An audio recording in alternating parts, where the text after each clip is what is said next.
Wanted Adventure, hosted by Donna Newman.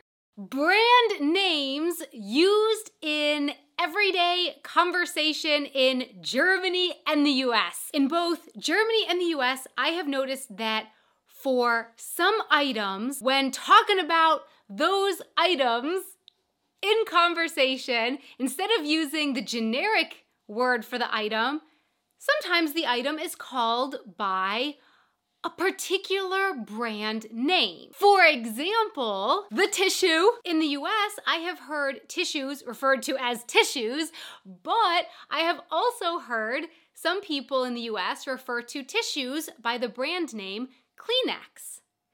In Germany, tissues are Taschentücher, but I have also heard some people here in Germany refer to Taschentücher by a brand name, and that brand name is Tempo. So for today's video, I have a few more examples of some of the ones that I've noticed. Another one is lip balm, or in German, Lippenbalsam. In the US, I often hear people refer to lip balm with the brand name chapstick. And in Germany, I've heard people call Lippenbalsam by the brand name Labello. And I think that's interesting. Like, what's up with so far tissues and lip balm?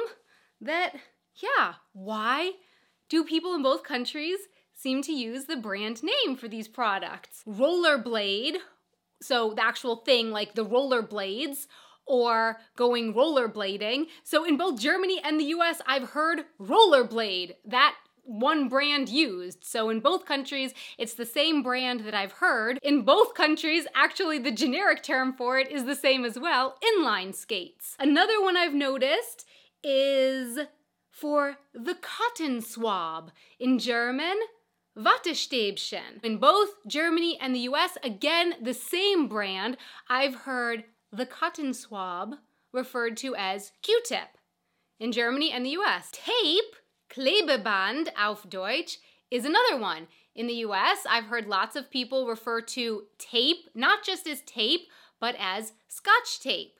I need some Scotch tape, that's my only example. I need some Scotch tape, and in German, not with the brand name Scotch, but the brand name Tesa, Tesafilm. Ich brauche Tesafilm. Ich brauche etwas Tesa. Flying disc.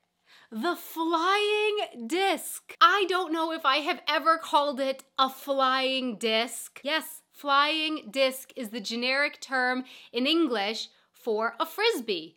Frisbee is the brand name. And in both the US and Germany, I have heard flying discs referred to as Frisbees. So the same brand here. And in German, we looked it up. Flying disc in Germany is a Wurfscheibe. So that's what it actually is, a Wurfscheibe. Permanent marker. The name for it in both Germany and the US, permanent marker.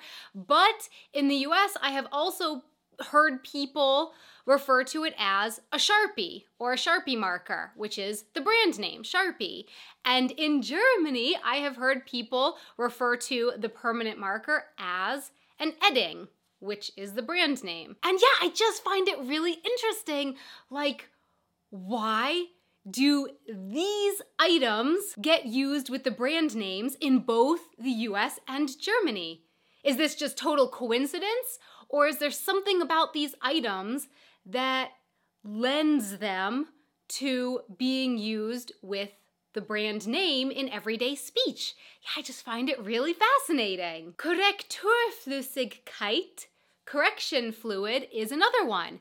In the US, I have often heard that referred to as, did I say my sentence right? In the US, I've often heard that referred to as, I think I got it right, Whiteout. So the brand Whiteout. And in Germany, it's the brand Tippex. People often, instead of calling it Korrekturflüssigkeit, I've heard people refer to it here in Germany as Tippex. So my question for you is, what do you make of this?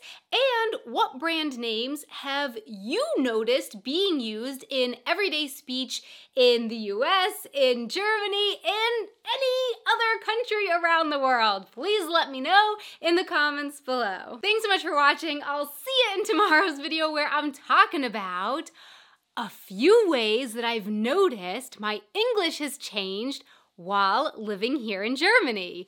Until next time, until tomorrow, Auf Wiedersehen! Want to watch another video? Here are two. And a really, really, really big thank you so much to our patrons on Patreon who help make these videos possible. Thank you so much for your support. Bis morgen!